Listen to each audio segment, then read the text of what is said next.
നമസ്തേ കുഞ്ഞുങ്ങളെ, ഇത് മതം എന്നതിൻ്റെ തുടർച്ച.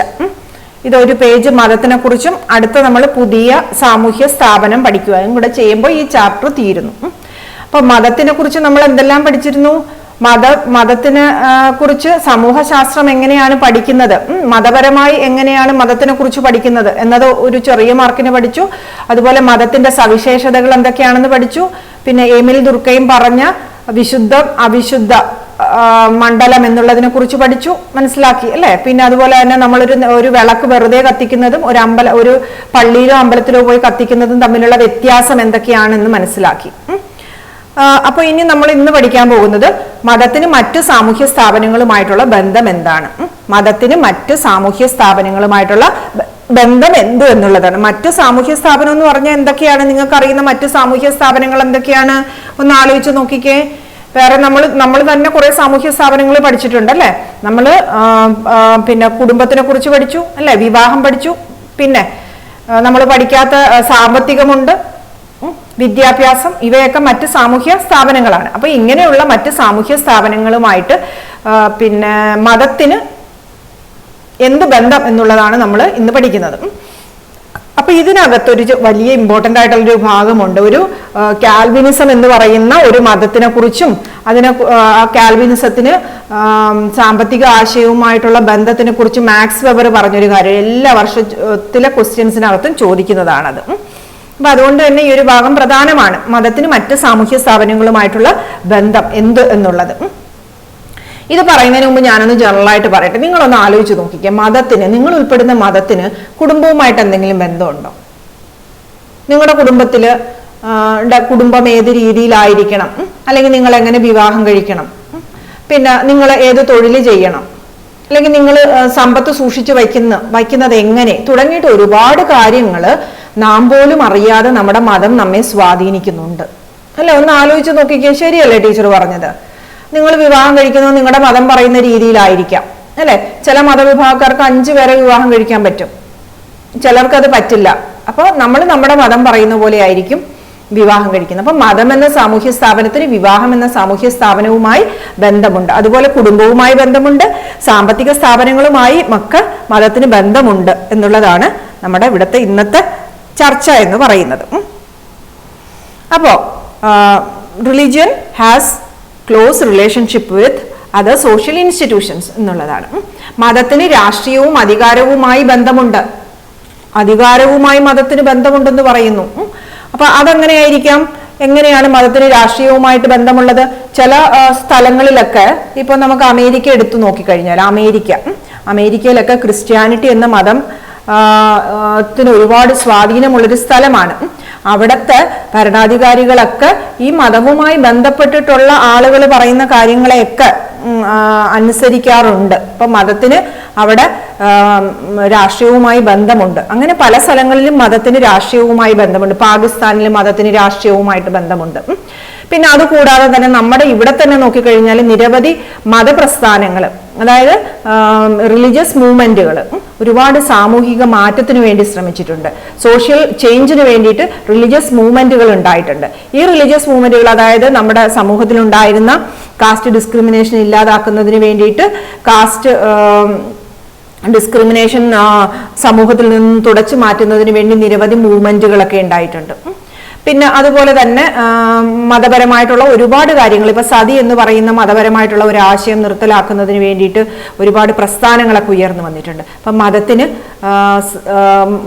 മറ്റ് രാഷ്ട്രീയമായും അധികാരവുമായും ഒക്കെ ബന്ധമുണ്ട് എന്നാണ് പറയുന്നത്. ഇനി മതത്തിന് കുടുംബവുമായും വിവാഹവുമായും ബന്ധമുണ്ട്. ഞാൻ നേരത്തെ പറഞ്ഞു, നമ്മുടെ വിവാഹം നമ്മൾ എങ്ങനെ കഴിക്കണമെന്നും നമ്മൾ ആരെ കഴിക്കണമെന്നും ഒക്കെ നമ്മുടെ മതം പറയുന്നു. അതനുസരിച്ചാണ് നമ്മൾ വിവാഹമൊക്കെ കഴിക്കുന്നത് അല്ലെ. അപ്പൊ നമ്മുടെ റിലിജിയൻ പറയുന്ന പോലെ ആയിരിക്കാം നമ്മുടെ വിവാഹം എന്ന് പറയുന്ന ഒരു ആശയം, അല്ലെങ്കിൽ അതിന്റെ ചടങ്ങുകൾ, നമ്മൾ ആരെ വിവാഹം കഴിക്കണമെന്ന് തീരുമാനിക്കുന്നതൊക്കെ നമ്മുടെ മതം പറയുന്നത് പോലെ ആയിരിക്കും. അപ്പോൾ ഒന്നാമത്തെ എന്താണ്? മതത്തിന് രാഷ്ട്രീയവുമായി ബന്ധമുണ്ട്. അതിന് ഉദാഹരണമായിട്ട് നിരവധി ആന്റി കാസ്റ്റ് മൂവ്മെന്റ്സ് അല്ലെങ്കിൽ ജാതി വിരുദ്ധ പ്രസ്ഥാനങ്ങൾ ഇവിടെ ഉണ്ടായിട്ടുണ്ട്. ഈ മൂവ്മെന്റുകളൊക്കെ തന്നെ ഒരുപാട് മതപരമായിട്ടുള്ള കാര്യങ്ങൾ നേടിയെടുക്കുന്നതിന് വേണ്ടിയിട്ട് രാഷ്ട്രീയമായിട്ടൊക്കെ ശ്രമിച്ചിട്ടുണ്ട്. കുടുംബവുമായി ബന്ധമുണ്ട്. മൂന്നാമത്തെ പോയിന്റ് മതത്തിന് സാമ്പത്തിക സ്ഥാപനങ്ങളുമായി ബന്ധമുണ്ട് എന്ന് മാക്സ് വെബർ പറയുന്നു.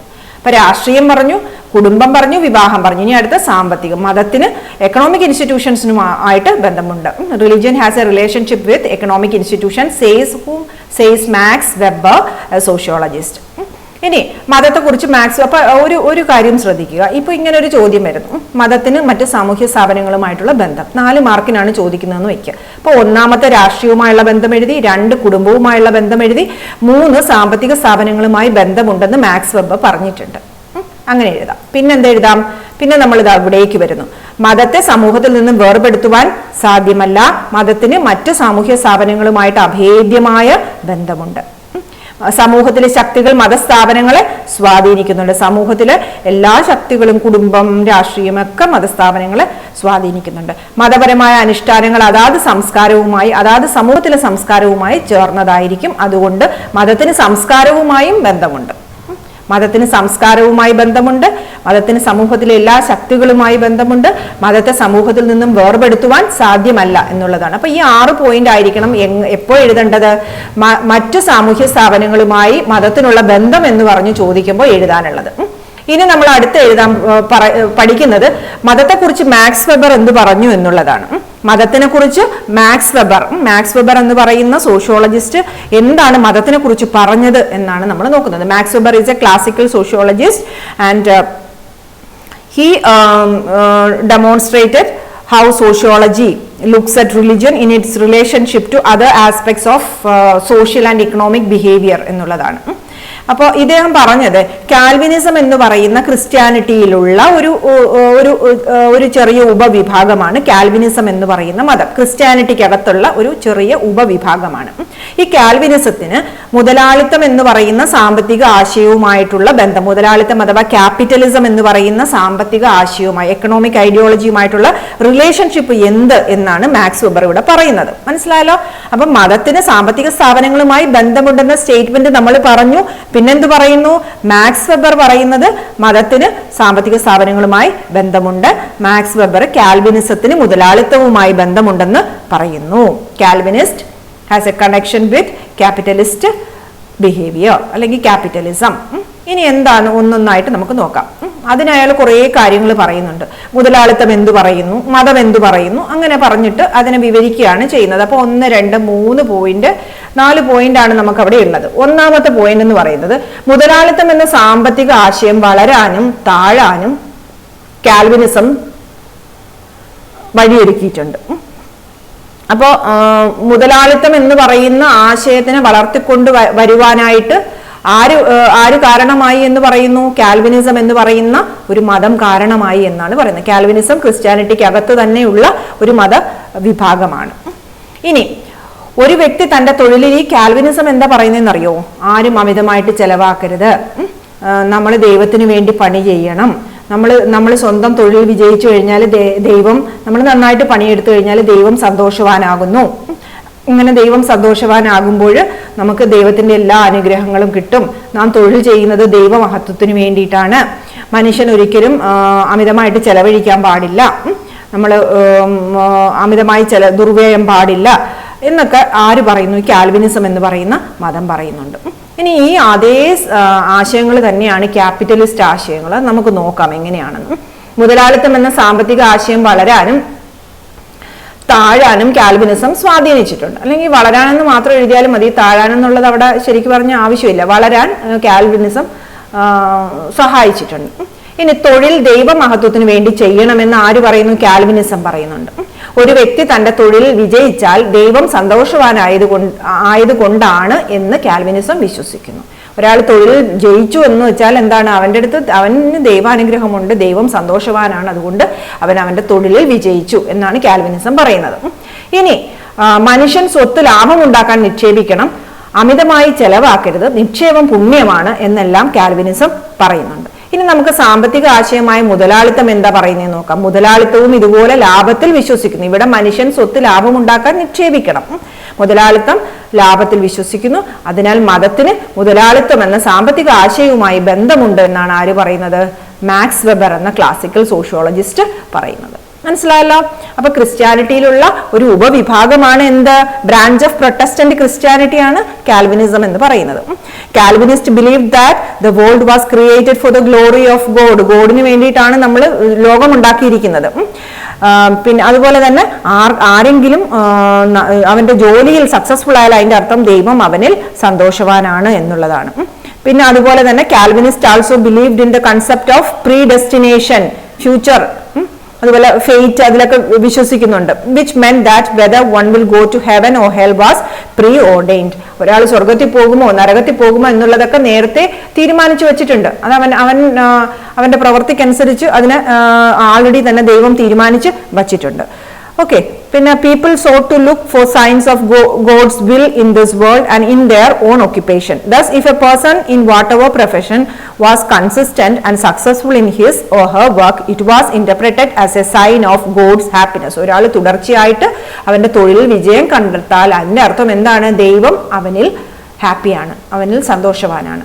അപ്പൊ ഇത്രയുമാണ് കാൽവിനിസം എന്ന ആശയത്തിൽ പറയുന്നത്. പിന്നെ മുതലാളിത്തത്തിന്റെ ലാഭം എന്ന ആശയവുമായിട്ടാണ് മാക്സ് വെബർ ഈ മതത്തിന് സാമ്പത്തിക ആശയവുമായിട്ട് കണക്ട് ചെയ്യുന്നത്. അപ്പൊ ഇത്രയും 3 പോയിന്റുകളാണ് അതിനകത്ത് ഏറ്റവും പ്രധാനമായിട്ട് ഉള്ളത്. മനസ്സിലായല്ലോ.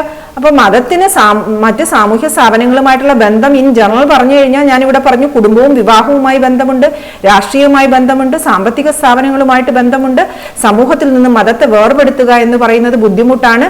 സമൂഹത്തിലെ എല്ലാ ശക്തികളുമായിട്ടും മതത്തിന് ബന്ധമുണ്ട്. മതപരമായ അനുഷ്ഠാനങ്ങൾ അതാത് സംസ്കാരവുമായി ചേർന്നതാണ്. അപ്പോൾ മതത്തിന് സംസ്കാരവുമായിട്ടും ബന്ധമുണ്ട്. ക്ലിയർ ആയല്ലോ. ഇത് വളരെ ഇമ്പോർട്ടൻ്റ് ആണ് കേട്ടോ. 4 മാർക്കിന് 6 മാർക്കിനൊക്കെ വെരി വെരി വെരി ഇമ്പോർട്ടൻ്റ്. ഇനി അടുത്ത നമ്മുടെ അവസാനത്തെ ഭാഗമാണ്, അതായത് വിദ്യാഭ്യാസം എന്ന് പറയുന്ന ഭാഗത്തിലേക്ക് നമ്മൾ കടക്കുന്നു. വിദ്യാഭ്യാസം എന്ന അവസാനത്തെ സാമൂഹ്യ സ്ഥാപനം. എന്താണ് വിദ്യ, അതിന്റെ ധർമ്മങ്ങൾ എന്തെല്ലാം എന്നൊക്കെ നമുക്കൊന്ന് നോക്കാം. സംഘ പൈതൃകം എന്ന് പറഞ്ഞാൽ എന്താണ്? നമ്മൾ ഉൾപ്പെടുന്ന ഗ്രൂപ്പിന്റെ സംസ്കാരം, സംഘ പൈതൃകം പകർന്നു നൽകുവാനുള്ള ഒരു വിനിമയ പ്രക്രിയയാണ് എന്ത്? വിദ്യാഭ്യാസം എന്ന് പറയും. നമ്മുടെ സമൂഹത്തിലുള്ള പൈതൃകം, നമ്മുടെ ഗ്രൂപ്പിന്റെ പൈതൃകം നമുക്ക് പകർന്നു നൽകുവാനുള്ള ഒരു വിനിമയ പ്രക്രിയയാണ് വിദ്യാഭ്യാസം എന്ന് പറയുന്നത്. 1 മാർക്കിനൊക്കെ ചോദിക്കാം. വിദ്യാഭ്യാസം ഒരു ആജീവനാന്ത പ്രക്രിയയാണ്. നമ്മൾ ഉദ്ദേശിക്കുന്ന വിദ്യാഭ്യാസമല്ല സമൂഹശാസ്ത്രത്തിലെ വിദ്യാഭ്യാസം എന്ന് പറയുന്നത്. നമ്മൾ സ്കൂളിൽ പോയി പഠിക്കുന്നതും വീട്ടിൽ നിന്ന് പഠിക്കുന്നതും എല്ലാം നമ്മൾ സമൂഹത്തിൽ എന്തെല്ലാം പഠിക്കുന്നു അതെല്ലാം വിദ്യക്കകത്ത് വരുന്നു. വിദ്യാഭ്യാസം ഒരു ആജീവനാന്ത പ്രക്രിയയാണ്. വിദ്യാഭ്യാസം ഔപചാരികവും അനൗപചാരികവും ആകാം. ഔപചാരിക വിദ്യാഭ്യാസവും അനൗപചാരിക വിദ്യാഭ്യാസവും ഉണ്ട്. വിദ്യ നമുക്ക് പൈതൃകം പകർന്നു നൽകുന്നു. വിദ്യ സാമൂഹിക വൈദഗ്ധ്യങ്ങൾ ആർജിക്കുവാൻ സഹായിക്കുന്നു. വിദ്യ തൊഴിൽ നേടാൻ നമ്മെ സഹായിക്കുന്നു. വിദ്യ കൊണ്ടുള്ള ഗുണങ്ങൾ എന്തൊക്കെയാണെന്നാണ്? നമ്മുടെ സംസ്കാരം, പൈതൃകം മനസ്സിലാക്കാൻ സഹായിക്കുന്നു. സാമൂഹിക വൈദഗ്ധ്യങ്ങൾ എന്ന് പറഞ്ഞാൽ എന്താണ്? എങ്ങനെ സമൂഹത്തിൽ ജീവിക്കാം എന്നുള്ള കാര്യങ്ങൾ നമ്മെ പഠിപ്പിക്കുന്നു. തൊഴിൽ നേടാൻ നമ്മെ സഹായിക്കുന്നു. ഇതൊന്നും ചോദിക്കാറില്ല. ഈ 1 മാർക്കിനൊക്കെ ഉള്ളത് ഒന്ന് ഓർത്തു വയ്ക്കുക. ഓക്കെ. ഇനി ഇതിനകത്ത് ഏറ്റവും പ്രധാനമുള്ളത് ഇതാണ്. പഴയ സമൂഹത്തിലെ വിദ്യാഭ്യാസവും ആധുനിക സമൂഹത്തിലെ വിദ്യാഭ്യാസവും തമ്മിലുള്ള വ്യത്യാസം എന്ത് എന്നുള്ളതാണ്. ലളിത സമൂഹം എന്ന് വെച്ചാൽ പുരാതന സമൂഹം. ഇതും വളരെ എളുപ്പമാണ്. ഒന്ന് നോക്കിക്കേ. പഴയ സമൂഹങ്ങളിൽ മുതിർന്നവർക്കൊപ്പം നടന്ന് ജീവിത രീതിയും തൊഴിലുകളും എല്ലാം കുട്ടികൾ പഠിക്കുന്നു. ഒരു തൊഴിൽ പഠിക്കാനൊന്നും അവര് ഒരു സ്ഥാപനങ്ങളിലും പോകുന്നില്ല. അവനവന്റെ വീട്ടിൽ അവനവന്റെ രക്ഷിതാക്കൾക്കൊപ്പം അല്ലെങ്കിൽ മുതിർന്ന അംഗങ്ങൾക്കൊപ്പം നടന്ന് അവർ ജീവിക്കേണ്ടത് എങ്ങനെയാണ്? എല്ലാ കഴിവുകളും തൊഴിലും ഉൾപ്പെടെ അവർ പഠിക്കുന്നത് മുതിർന്നവർക്കൊപ്പം നടന്ന് തന്നെയാണ്. കുടുംബം, ജാതി, മതം, ഗോത്രം അടിസ്ഥാനമാക്കിയുള്ള മൂല്യങ്ങളായിരിക്കും. എങ്ങനെ കുടുംബത്തിലെ മൂത്തവരെ ബഹുമാനിക്കണം, ജാതിയിൽ എങ്ങനെ പെരുമാറണം, മതം, ഗോത്രം തുടങ്ങിയിട്ടുള്ള കാര്യങ്ങൾ, അതുമായി ബന്ധപ്പെട്ട മൂല്യങ്ങളായിരുന്നു ലളിത സമൂഹങ്ങളിൽ പഠിപ്പിച്ചിരുന്നത്. അനൗപചാരികവുമാണ്. അതായത് സ്കൂളുകളിലൊന്നും പോകണ്ട, അവിടെ നിയമങ്ങളും കാര്യങ്ങളും ഒന്നുമില്ല. അവനവന് ഇഷ്ടമുള്ളപ്പോൾ എഴുന്നേൽക്കുക, അവനവന്റെ രക്ഷിതാക്കൾക്കൊപ്പം നടക്കുക, ജോലികൾ കണ്ട് പഠിക്കുക, അങ്ങനെ അല്ലെങ്കിൽ അറിവുകൾ നേടിയെടുക്കുക. അങ്ങനെ അനൗപചാരികമായിട്ടുള്ള വിദ്യാഭ്യാസമായിരുന്നു ലളിത സമൂഹങ്ങളിൽ ഉണ്ടായിരുന്നതെന്നാണ് പറയുന്നത്. ഇനി ആധുനിക സമൂഹങ്ങളിൽ ഔപചാരിക വിദ്യാഭ്യാസം നൽകുന്നു. അതായത് സ്കൂളിൽ പോയി ആണ് വിദ്യാഭ്യാസം കിട്ടുന്നത്. ഈ സമൂഹങ്ങളിൽ ജീവിക്കാൻ വേണ്ട അറിവ് മാതാപിതാക്കന്മാർക്ക് പകർന്നു നൽകാൻ കഴിയുന്നതിലും കൂടുതലാണ്. ഇവിടെ ഈ സമൂഹത്തിലൊക്കെ ജീവിക്കണമെങ്കിൽ ഒരുപാട് അറിവുകൾ നമുക്ക് വേണം, അല്ലെ? ഈ അറിവുകളൊക്കെ നമുക്ക് നേടിയെടുക്കണമെങ്കിൽ ഇങ്ങനെ അച്ഛൻ്റെ അമ്മയുടെയും കൂടെ നടന്നുകൊണ്ടൊന്നും കാര്യം നടക്കൂല. മറിച്ച് എന്ത് വേണം? അറിവുകളുള്ള, നമുക്ക് വേണ്ടുന്ന ജോലിക്ക്, നമുക്ക് ജീവിക്കാൻ വേണ്ടുന്ന കാര്യങ്ങളൊക്കെ നമ്മളെ ആരെങ്കിലും ഒക്കെ പഠിപ്പിച്ചു തരേണ്ടത് അത്യാവശ്യമാണ്. അപ്പൊ അതുകൊണ്ട് തന്നെ നമ്മൾ വലിയ സ്ഥാപനങ്ങളിലൊക്കെ പോയി പഠിക്കേണ്ടത് അത്യാവശ്യമാണ്. എവിടെ? ആധുനിക സമൂഹത്തിൽ. മനസ്സിലായല്ലോ? ആധുനിക സമൂഹത്തിലെ വിദ്യാഭ്യാസം എന്ന് പറയുന്നത് വളരെ സങ്കീർണമായതുകൊണ്ട് മാതാപിതാക്കന്മാർക്ക് നമുക്കത് പഠിപ്പിച്ചു തരുവാൻ സാധിക്കുന്നില്ല എന്നുള്ളതാണ്. അപ്പൊ അതുകൊണ്ട് തന്നെ നമ്മൾ എന്ത് ചെയ്യണം? അതിനായിട്ട് സ്ഥാപനങ്ങളിലേക്ക്, എഡ്യൂക്കേഷണൽ ഇൻസ്റ്റിറ്റ്യൂഷൻസിലൊക്കെ പോയിട്ടായിരിക്കണം ആ ഒരു എഡ്യൂക്കേഷൻ നേടിയെടുക്കേണ്ടത്. എവിടെ? മോഡേൺ സൊസൈറ്റീസിൽ. ലളിത സമൂഹം എന്ന് പറയുമ്പോൾ ട്രഡീഷണൽ സൊസൈറ്റിയാണ്. Okay, traditional society. ഇത് മോഡേൺ സൊസൈറ്റി ആയിട്ട് വരും. ഔപചാരിക വിദ്യാഭ്യാസത്തിന്റെ ഇംഗ്ലീഷ് എന്താണ്? ഫോർമൽ എഡ്യൂക്കേഷൻ എന്ന് പറയും. അപ്പോൾ മോഡേൺ സൊസൈറ്റിയിൽ ഫോർമൽ എഡ്യൂക്കേഷൻ ആണ്. അത് നമ്മുടെ പേരൻസിന് നമുക്ക് തരാൻ ബുദ്ധിമുട്ടായിരിക്കും. അതുകൊണ്ട് നമ്മൾ സ്ഥാപനങ്ങളിലൊക്കെ പോയിട്ട് അത് പഠിക്കുന്നു. ഈ സമൂഹങ്ങൾ സാർവത്രിക മൂല്യത്തിൽ അധിഷ്ഠിതമാണ്. അതായത് എല്ലാവരെയും ഒന്നിച്ചു കാണണം എന്നുള്ള ഒരു സാർവത്രിക മൂല്യത്തിലാണ് മോഡേൺ സൊസൈറ്റി നോക്കുന്നത്. യൂണിവേഴ്സൽ വാല്യൂസ് ആണ് മോഡേൺ സൊസൈറ്റിക്ക് ഉള്ളത്. അതുപോലെ യൂണിറ്റ് വളർത്തുവാനായിട്ടുള്ള ശ്രമങ്ങളും മോഡേൺ സൊസൈറ്റി നടത്തുന്നു. ട്രഡീഷണൽ സൊസൈറ്റി അങ്ങനെയൊന്നും അല്ലായിരുന്നു, കാസ്റ്റ് ബേസ്ഡ് ഒക്കെ ആയിരുന്നു, അല്ലെ? അപ്പൊ അവിടെ ഡോമിനന്റ് ആയിട്ടുള്ള ആൾക്കാരുടെ മൂല്യങ്ങൾക്കും വാല്യൂസിനും ഒക്കെ ആയിരുന്നു വില. എന്നാൽ മോഡേൺ സൊസൈറ്റി അങ്ങനെയല്ല. അവർ യൂണിവേഴ്സൽ വാല്യൂസിന് ഇമ്പോർട്ടൻസ് കൊടുക്കുന്നു, യൂണിറ്റ് വളർത്തുവാനുള്ള ശ്രമങ്ങളൊക്കെ നടക്കുന്നു.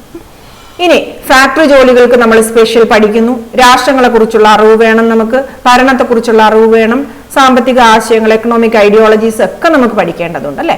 How to work in a factory, specialised job എങ്ങനെ ചെയ്യാം, അതുപോലെ സ്റ്റേറ്റിനെ കുറിച്ചുള്ള അറിവ്, റൂളിനെ കുറിച്ചുള്ള അറിവ്, എങ്ങനെ ഗവേൺ ചെയ്യാം, എങ്ങനെയാണ് എക്കണോമിക് ഐഡിയാസ് ഒക്കെ പ്രാവർത്തികമാക്കണം, നിരവധി കാര്യങ്ങൾ നമുക്ക് അറിയേണ്ടത് ഉണ്ട്.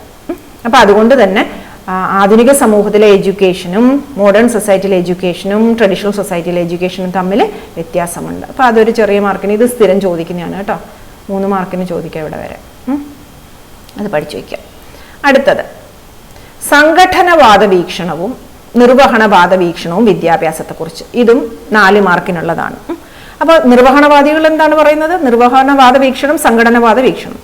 നിർവഹണവാദികൾ പറയുന്നത് വിദ്യ എന്ന് പറയുന്നത് സമൂഹത്തിന്റെ നന്മയ്ക്ക് വേണ്ടി എന്നൊക്കെ ആയിരിക്കാം പറയുന്നത്, അല്ലെ? നമുക്ക് നോക്കാം. ദുർക്കൈം പറയുന്നു നിർവഹണവാദി ഫങ്ഷണലിസ്റ്റ്, സംഘടനവാദി കോൺഫ്ലിക്ട് തിയറിസ്റ്റ്. ഇംഗ്ലീഷുകാരുടെ ശ്രദ്ധയ്ക്ക്. ദുർക്കൈം പറയുന്നത് എന്താണ്? ദുർക്കൈം ആരാണ്? കോൺഫ്ലിക്ട് തിയറിസ്റ്റ് ആണോ? അല്ല, ദുർക്കൈം ഈസ് എ ഫങ്ഷണലിസ്റ്റ്.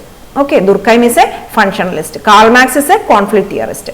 അപ്പൊ ദുർക്കൈം പറയുന്നു വിദ്യ കുട്ടികളിൽ പൊതു ആശയങ്ങളും ശീലങ്ങളും വികാരങ്ങളും ഉറപ്പിക്കുന്നു എന്നാണ് ആര് പറയുന്നത്? എമിൽ ദുർക്കൈം പറയുന്നത്.